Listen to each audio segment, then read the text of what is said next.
play Aphelios, they can play anything here on 5. They can even play Sivir worst case, so I think T1 are very happy just blinding this Tahm Kench now. The RNG play a Braum lane or something along those lines to deny the Tahm Kench. They go Ezreal Karma to get the push. They have a couple of options here. I think it'll still be the Aphelios though, and then it does become a big question mark about what you want to go for. I think the Braum could be really, really good. We've also kind of seen things like Ming's Alistair have also been great as well. That could also be another option. Will he play Lulu, do you think?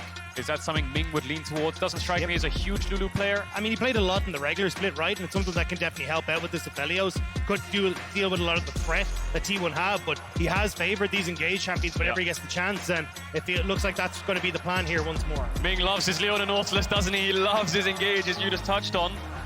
But have we got a curveball? This is what we wanted to see. T1 have already thrown a few. Soraka not going to be big. The silence is massive against the Yone, the Akali, the Tahm Kench. Huge potential to take over the lane phase. Of course, vulnerable champion individually, but in fights, so incredibly impactful. It does mean, though, the Ming won't be as effective when it comes towards these early roams, and that's where he's kind of been working with Wei in these early stages to try and get things rolling for RNG. So it will come down to, it feels like, a lot of this topside brawl between RNG and T1 once more to see who will come out on top of Game 3. I'm surprised we see a Varus coming out here from Gomushi. I thought Jinx would be more his wheelhouse, but I suppose they want set up for the Soraka and follow up for these divers of T1. I think it's also, as you say, like just having that lockup coming through from Chains of Corruption. If you hit onto the rest of the team as they try to follow up on Wei's engage, it's so easy then to try and follow through, but we will have to see. This is going to be another brawl. It is, and it's the same thing from Game 2. Top side will be the focus for both of these teams, you expect. The Tahm Kench will get pushed in by the Soraka lane, and I think bots will mostly be in isolation unless either lane is over-pushed. We're going to have to keep our eyes on top side to see if Owner can repeat what Wei did with the Sejuani and melee top. I think RNG will be very quick to defend and breathe on this Aatrox. T1 looking to clean sweep RNG. A historic rivalry. It was 5 games at MSI, but right now T1 holding a clear and palpable edge. Despite that, the LPL fans ready. They want to see more. They want 5 games. Pressure on for both sides. This very well could be the final game of the series. RNG betting everything they have here. They get the Aatrox. They've got the Soraka. Now all they need to do is execute. Here we go. Game 3, T1 versus RNG.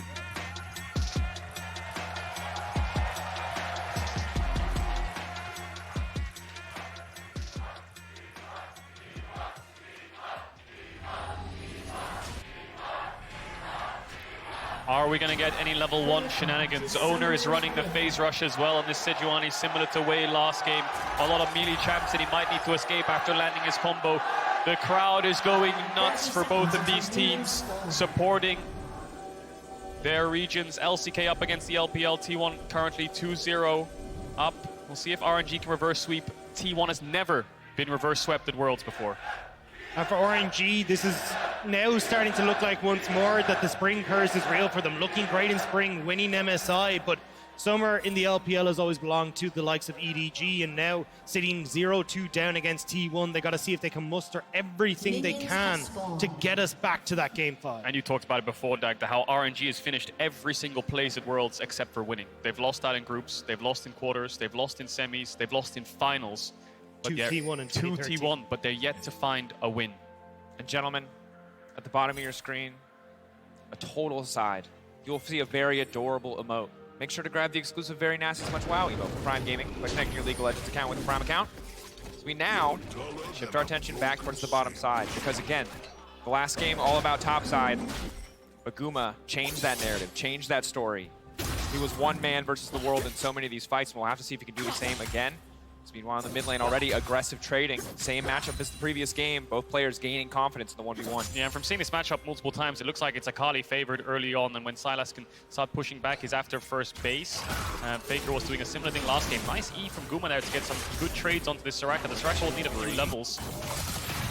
Xiaohu now stepping forward as well. Abscond abduct on the level 1. Faker, though, extending the trade, has the empowered auto. Didn't get it.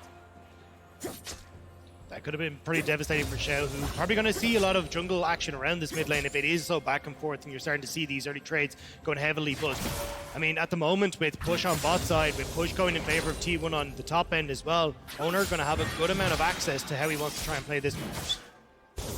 Debating where they're going to go, what the option is going to be. Level 3 is going to be crucial for both of these solo lanes here once the full kits are up and available, so you can come out on top of the trades. Yone, of course, notoriously very obnoxious to lane against. Yeah, the Aatrox needs way more points in Q. It's such a long cooldown at level 1. Needs around level 4 or 5 to start being able to trade back against the Yone just because of raw cooldown. So T1 managed to get a little bit of bot push, fighting back against Gala and Ming. Wei is around mid here. Faker, not sure if the W or the Shroud is on cooldown, but here he comes. Here comes the Q. Walking into the Shroud, waiting for his jungler to arrive. Just waiting. He has so much time from the Shroud, and now they're committing to the fight. They want to get a Xiaohu flashing out. Faker flashing out. Wei in the area, though. Wei wants to finish the job. Shuriken flip over the wall. Raptor pre-aggroing. Little auto attacks, little chickens trying to knock him down, but it will not happen. Xiaohu stepping forward is a big risk. Faker going over the wall. It's a massive escape. Does he have the execute? Time is ticking. He needs to get towards this tower. Walking Wei doesn't have back flash. to the tower, trying to get away time? from it. Faker. Whoa!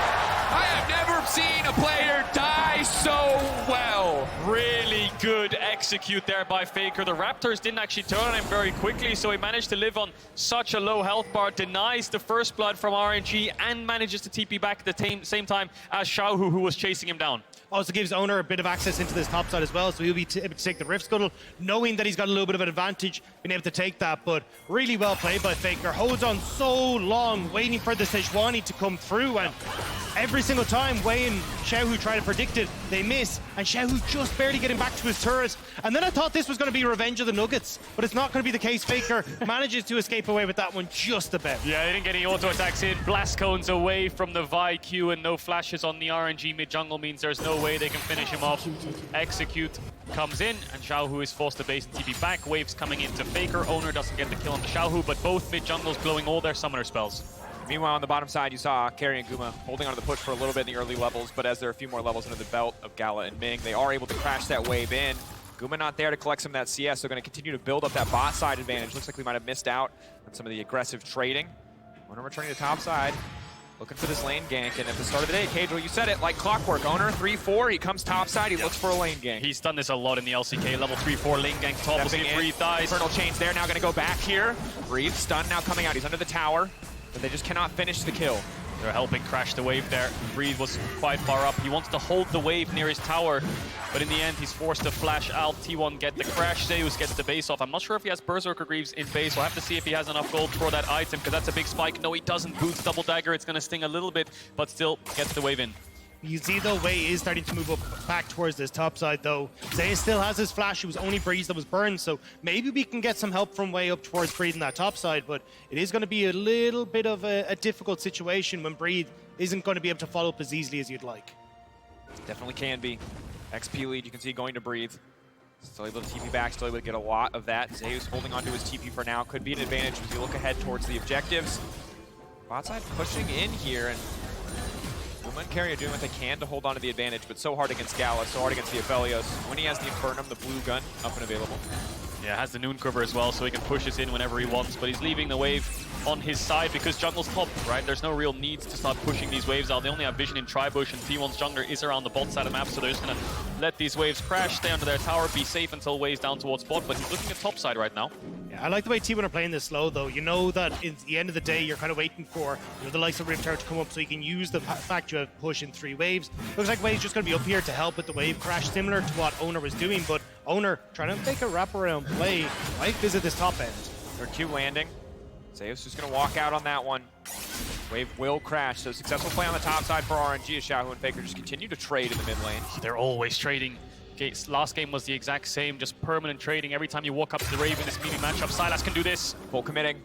Ulti up and available. Faker, where is he going to go again? He's just waiting as long as humanly possible. Now the full committal. Xiaohu, the interrupt coming in from Owner. Breathe coming over the wall. He has the ulti up. Dark and Blade, one cat can connect. Owner now caught in. Infernal Chain's going to pull him back. And that is it. First blood for RNG.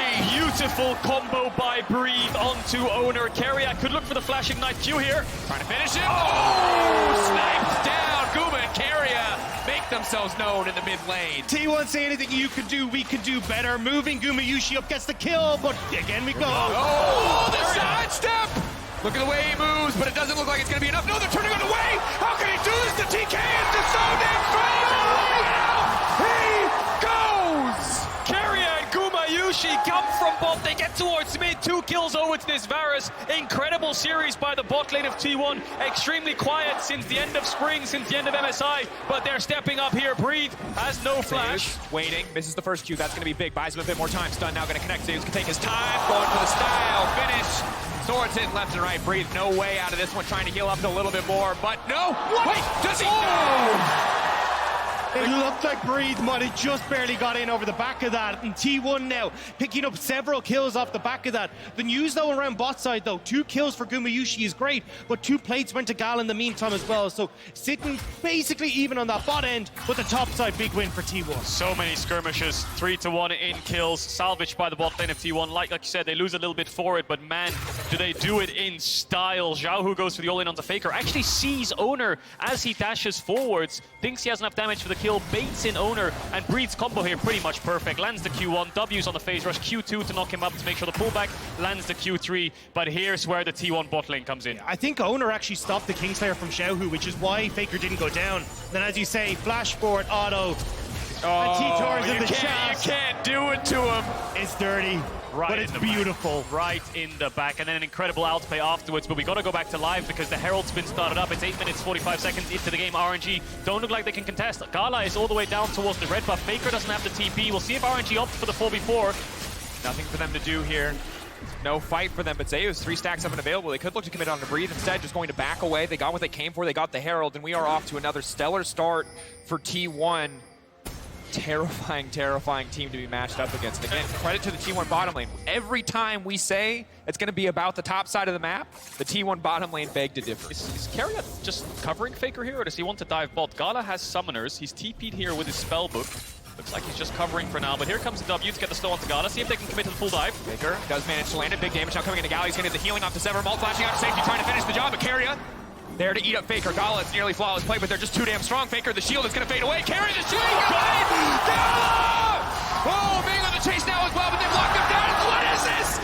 It's madness on the bottom side. T1, are they able to find the kill on the Ming Xiaohu now as well? It just does not stop! This game is a bloodbath from RNG and T1. Game 3 has exploded, and we're not done yet. Top dive coming in. Owner has the ult. Zeus does as well. Breathe lets the wave crash. Looks like he's going to clear it out, but he's not safe just yet. The Sejuani's hiding in that bush. Breathe. Breathe might just be his last breath. Here and there is the Yone.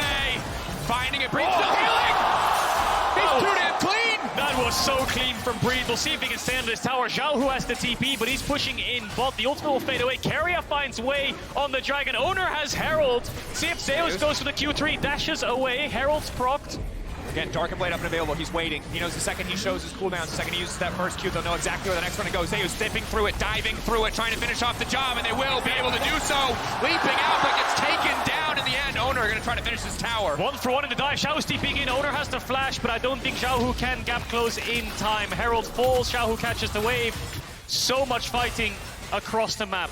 T1 forcing bot, T1 forcing top. RNG responding on both sides. Exactly, that's why draw your eyes to the top of the screen. It's still so close when it comes towards the goal because there's been trades for turret plates, for kills back. Across the board, this game is still within touching distance, especially when Breathe is able to turn around these dives, same as RNG did on bot side. Keria has the sweeper. They're in the next brush. Ming stepping forward, looking to lock him up, trying to lock down the bars. The silence going down as well. The Tom Kids can't eat him. He's trying to run for his life. Guma flashing out. Guma taken down. Gala finds the kill. The Tomkage eat was around 5 seconds until it was back up. The second wave flashed in there. They were so close to having that play backfire and losing out on the kill, but they managed to pull it off. They don't turn it into an objective. No Dragon up yet. They can't push for plates because Faker hovering towards this bot side. Xiaohu up towards the top side of the map. Good pick there by RNG. Really good kind of awareness of the Tomkage ult CD. And at this World Championship, we have seen T1 and RNG be the cool, the calm, and collected. And now they are coming out swinging haymakers left and right, and I am all for it. As again, we're getting heavy trades for RNG in the top side, but we have to keep our eyes on things like the Rift Guard that's going to be up in 3 minutes, the Dragon that's going to be up soon as well. It feels like whoever is able to take these fights at these neutrals is going to be able to blow up in this game. So much pressure. It's so tense because you know at any moment a fight could break out or 4 people will show up on the bottom side seemingly out of thin air. just to all in each other. Ming waiting over the wall. This is a bit precarious because the Tom Kenshin now coming and follow up. Ming caught in no man's land. That's the stun. That's fault. Carrier doesn't quite make it over the wall. Does still get the tongue lash though. That's the stun. And it's more than enough. But now they're looking to get a little bit more. Xiaohu caught out here. Stack first on that one. Flash out to safety. Find the area. They will not pursue for anything else. But Ming caught sleeping. Had the sweeper over the wall there. Owner saw Ming, but there was no reinforcements ring and no flash either. Gumushi will translate that into a plate. Xiaohu has lost his flash. Wei knows that Gala's going to be dove and they have no flash on him. TP ready for Breathe if they want to commit to this dive. RNG have a response. The Soraka ultimate is up as well. Soraka ultimate up. Guns way worse in the dive than they were last time, but still strong overall. That's the ulti. The Gale Force out. He still gets hit. But there will be no follow-up. Massive damage coming in from the Varus already. Meanwhile, on the top side, the 1v1, Zeus snapping back on the Soul Unbound. Neither side able to get much in the trade. And this is where, again, we're seeing T1 trying to put the pressure on, trying to see if they can be the ones that start off these dives. And at least so far, they've been a bit mismanaged, but T1 still now starting to get control. Look at the amount of vision they have on this bot side. They're just trying to continuously play around Gumayushi now. Well, this is so frustrating on the top side, as you see as well, for Breathe, because constantly being On a ward. Oh, hold that thought. Spotted out. He's gone! The blue smite didn't stop the base. He just got the recall off in time. Gumayushi barely escapes with his life. And that is the difference of half a second. Wei loses the ult cooldown too. That is devastating. But now Xiaohu connects on the chains. Crown gonna fade away. Breathe. On the top side, Owner. Oh, he's dead. Looking to find the play. Breathe. He has to try to find a way. That is when there's just too much CC. Taken out. Zeus finds another kill. Even through the Soraka ultimate, T1 gets first break on this top side, and RNG no response. Wei not there in time. Xiaohu not having the TP. Soraka ult doesn't do enough. Breathe falls. And T1 are just doing a great job of cross-mapping, right? Every time you see Wei or Xiaohu moving somewhere on the map, Owner's going to the opposite side. They don't get the kill on Gumayushi. Immediately, Owner gets a response on top end. And now Zay is 3-1 on his pocket pick in this Yone. Massive in the side lanes. And Breathe was looking like he'd caused a miracle by getting this Aatrox in the top side. But it's no longer the case. He's in so much trouble in comparison to Zeus. And bless him, he's tried his best. He managed to go for the 1-for-1s, but Wei has kind of abandoned him since that first kill up towards the top side. He's just been playing around mid-bot most of the time, trying to match T1's plays, and Owner has been finding these windows, finding these angles to dive, Breathe. Managed to trade 1-for-1 earlier on, but this time he falls. Herald spawning in 5 seconds. Owner is in the area, and no tower behind Breathe means he might just die again. The jungler of T1 collapsing on this top side. Faker is around as well in the map. Finding the pick would be massive before the next big objective. Faker not going to pursue for anything else. Breathe. Holding on for now. But on the bottom side, Zeus already pushing in. More and more gold going to the back pocket of this Yone. RNG, though, starting the Herald. T1 make these plays to force RNG to one area while they're doing something else on the map. Bot tier 1 will fall. Zeus has the TP. If T1 want to take this 5v5, they can take it. Here comes the TP. Getting ready to kick things off. Zeus no ultimate up and available, but he might not need it. Carrier standing on the front line. The silence from the Soraka. Important to track. Gala perfect guns for a fight, but T1 aren't going to give them the fight. They use the TP just to get them off the Herald. Meanwhile, they've already broken bot lane. Purely positive trade for the side of T1. It's just smoke and mirrors, isn't it? But now they're engaging. Locking up breath, Breathe. That's going to be big. Way now stepping forward as well. Sejuani now making it out. Safety devoured. That denies the buy. The stun going to follow up. Over the wall comes the Yone. Big in the midst of the entire team now running, trying to make his way out, but the Aatrox will fall. Gala, the last man standing. The fancy footwork. Not enough yet. Tower laid down perfect guns to try to turn the fight, but for now, T1 massively ahead in the exchange. Huge team fight there by Faker. Manages to find 2 on the back side of it. RNG didn't have a lot of space to work with. They were stuck in this choke, and T1 chased them down. Zeus gets the initial kill onto Wei, and Faker kills the solo lanes of RNG. Also, as you say, Kedge, the smoke and mirrors. I mean, Owner's sitting there kind of poking, prodding, waiting to see if he'll engage, but it's Carrier from out of vision who gets on towards Breathe, completely catches them unaware, and sets up then for Owner. And this eats from Carrier. Waits so long to save Owner. Zeus flashed over, gets killed away. Now watch Faker in the 1v2 up against these solo lanes. He has so much space to work with, so many targets to choose from. Gala takes down Zeus on the backside, so many shurikens. Faker kills Breathe, dashes on the R2 onto Xiaohu. Gala managed to get that shut down, but incredible team fight there from the T1 mid laner. And from Zeus as well, right? Like being able to zone Gala away from that fight, make sure he can't play in with his team. And Wei, I mean, that's the look of a defeated man on that stage. It's a hard situation to be in. 4K down in an elimination game. Match point for T1. They are not taking their foot off the gas. They're looking to break open. Oh. That's the Soraka caught. The follow-up going to come through. Should be an easy kill. They can't quite finish it.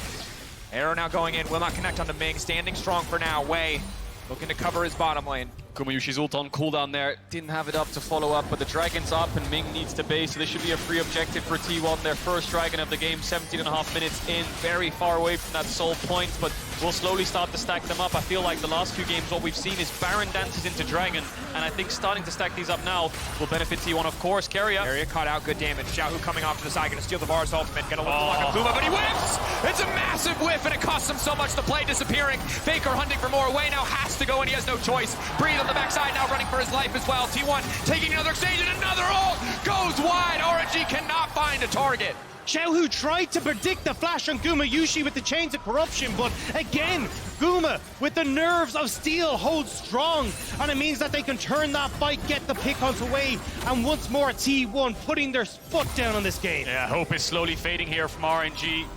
The skirmish is never really going in their favor. It's not over just yet, but they're incredibly far behind. They have no agency in side lanes. Their front line is incredibly weak and so easy to burn through for T1. Their last hope right now is Gala, but it's here where Xiaohu tries to find Gumayushi. The initial sidestep on the E was great, but I think, like you said, this must be a predict flash here because this is incredibly wide. I think it was just movement, actually. I think Gumayushi just dodged it, and Xiaohu thought he kept running in a straight line. Wei has to go in and dies. And for RNG, a team that has 3 MSI titles to their name, it has been the World Championship that has eluded them for so long. But now up against the most successful organization that League of Legends has ever seen at the World Championship, it feels like RNG just don't have enough. Their side lanes are running out of control. Zeus is having full control. Faker has full control with the advantages that they've picked up. And now RNG can't contest the map as easily as Guma will just get to siege against Gala and Ming. We heard it at the top of show from the analyst desk. Faker has never failed to finish lower than semifinals. It's always been semifinals, finals, or a win. And he's looking to keep that legacy alive. So much healing reduction actually on the T1 lineup from the solo lanes means this Soraka and Aatrox will struggle in fights. And on this day, exactly 5 years ago, RNG beat Fnatic to make it to the semis. That was the last time they saw a semifinals of Worlds. T1 looking to make them wait 1 more year. Herald set up in the mid lane, pressure on for both sides. Everyone on RNG knowing that a single misstep could cost them. Breathe on the flank. Engage goes a little bit wide. They're trying to lock him down. Xiaohu now stepping forward. Keria off to the side, now trying to make it out. Kuma still standing on the back line, and in goes the Yone. The damage is massive. The Soraka healing, will it be enough? But no! The Aatrox falling down. Gala, can he be the difference maker? He takes down the Herald. They're on the retreat, but here... Oh, Keria still stands. He goes golden. He does it with style. It's a slaughter. It's a wipe on RNG. T1 clean house. Zeus falls, but RNG didn't have the damage to deal with the skirmish. T1 just run them down. T1 are decimating RNG in the best of 5. They're showing that MSI was just a glitch, and they will continue to control and dominate the matchup against RNG. What a team fight. It was just absolute mayhem in the mid lane. So many melee champs on top of one another, but it's Gumayushi that stands strong, and it's Keria's Eat that saves the initial engage up against RNG with the Sylas stolen ultimate of the Sejuani. As RNG was thinking about a Baron there, I wonder. But they choose against it. T1 in the vicinity. T1, they've spent so many years rebuilding. How many different rosters, how many different lineups have we seen them show up to international competition, trying to find the perfect 5, the perfect fit. But in a series like this, you can't help but feel like they are closer than ever to that final form. And you have to wonder if Zeus was just the final piece of the puzzle. Kana really struggling at Worlds last year. Now they solid in this rookie top laner who's been having a stellar year. Being considered as one of the best tops in the world in your rookie year is definitely one of the biggest feats and achievements that you can get. Well, we're about to find out, right? If Zeus wins this game, he's going to be going up against 369, the other person who can test him the most. So that is potentially a date with destiny that we might see Zeus take that title once and for all. But T1 have to close out this game, make sure that they're able to continue this push through the 3 lanes. Faker on top side, Zeus on bot, and Keria is fishing every single time for Wei.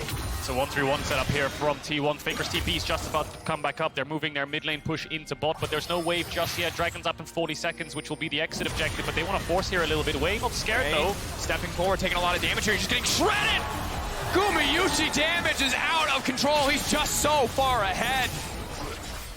T1 pushing down here. Will get this tier 2 that they look for. 30 seconds on that Dragon. I think they can take a base if they want to and come back out to take that one down, but Game 1, really T1 favored. Game 2, incredibly close and RNG favored, but Game 3, looking like T1 is just demolishing them. Wave falls, the Eats from Keria was great to allow Gumayusi to free hit, and then it was Zeus with the E who's just cleaning around with Faker. Keria tanks the brunt of the damage and continues to do so, and this double knockup was just insane onto the bot lane of RNG. They're forced back, and even on the tower, T1 just keep going. And usually RNG isn't a team that would just be wiped out, isn't a team that would just give up, but Zeus off on the side, Xiaohu getting knocked down, but Zeus still standing strong for now, looking for the third Q, looking to snap back. He doesn't have the third Q to escape though. Gala can finish the kill instantly. That is the trade back, 1-for-1 in the end. I mean, that's T1 styling on them as well. Zeus looking fantastic, will be the 1-for-1, but I mean, RNG, they haven't been able to muster much of a fight. It was the reason that they were able to get back to Worlds was because they were able to deny the reverse sweep versus LNG. Like, we've seen them come back from these deficits so often, but this one looks like the writing is on the wall as T1 again pick up another dragon. Faker in the darkness, breathing away in the area. Has the blast gun, still wants to go in, still wants a little bit more. He thinks he can one-shot him. Aatrox healing coming in clutch. Faker getting locked up. Can they finish the kill? Yes! Yes, he can! Perfect execution coming through there. Keria in the area, now ready to deny them. Going for Wei! Faker! Absolute madman. Going in, Owner coming in as well. Gumayusi locking him down on the backside. T1 looking to slaughter RNG, looking to take every single thing away from them. Faker has fallen, but T1 are standing strong. Xiaohu will be chased down here, trying to pick up the crab. All of T1 looking for him. Pings onto the Baron, though. That is just going to be an easy objective. Weighs down, breathes down with no TP. Ming is down. It's only the carries of RNG that can stop this, but I don't think they can walk in. But how do you even try to fight back now as RNG? Your entire composition revolves around you flying face first into T1, and they are waiting there with open arms every single time. Baron will go the way of T1.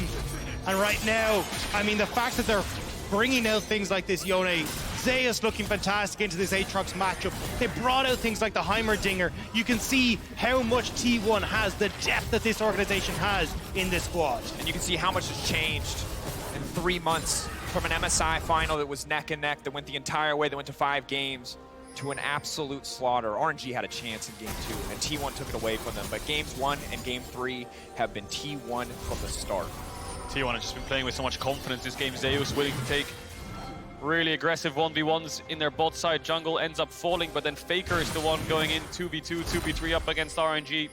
No real fear in their eyes, and with this Baron buff, they're going to push down onto this top tier 2. T1 going for, looks like a 1-4. They're sacrificing bot lane because they know that RNG will overload and look for a pick. So they want to keep pressure on 2 lanes. Faker's pushing in mid, T1's pushing in top, and they can rotate between the 2. I don't think anyone will base from T1 and catch that wave because RNG is now backing away after picking up that tower. Zeus next to Faker. Have to be careful. Gala forced to flash. Kuma still with ulti up and available. All of his sums. RNG, this is such a difficult hold. So impossible for them to clear all these waves to match all of the pressure that T1 are putting down. And it feels like you need Gala to kind of be the final bit that can maybe carry this. I mean, he has 5 kills. Are they going? Lock up, knock down, carry, holding on to the ulti as long as possible. T1 not taking that as an opportunity to re-engage. Zeus over the wall, laying down a bit of damage, but leaping right back out. I think RNG are trying to get the Tahm Kench Eat so that Xiaohu's Sejuani ult can land onto Gumayusi as the next follow-up, but they hit Locking Faker. Up, hitting Faker, now trying to take Faker out of the fight entirely. Soraka healing already coming down. Keria leaping out of the Infernal Chains, double stuns. Zeus going in! It is massive! T1, blood in the water, they're ready to pursue, they're ready to end this game. T1 hungry for more. One last kill, a few more to follow.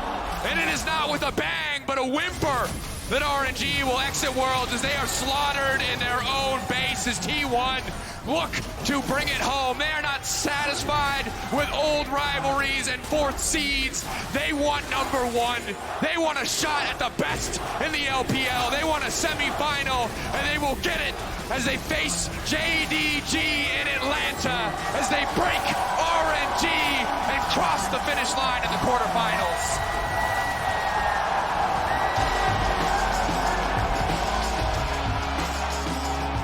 A disappointing end for RNG, but a roaring success for T1. An incredible performance in the quarterfinals, bringing out their pocket picks, bringing out the plays they needed, and being able to fight back from deficits in Game 2. T1 are terrifying. They really are, and the only game they've lost so far at Worlds was that Fnatic game in group stage. 3-0 up against RNG. I don't think many people expected that, given that RNG's form was looking pretty strong. Yes, they're the LPL's 4th seed, but they are the MSI champions, so maybe they put up a big fight against T1, but T1 just sweep them away. Game 2 should have been theirs, but T1 managed to crawl it back, and this squad is looking incredibly dangerous. Both sides of this bracket now, JDG and T1 both 3-0ing their opponents. It's going to be a very, very exciting semi-finals next week.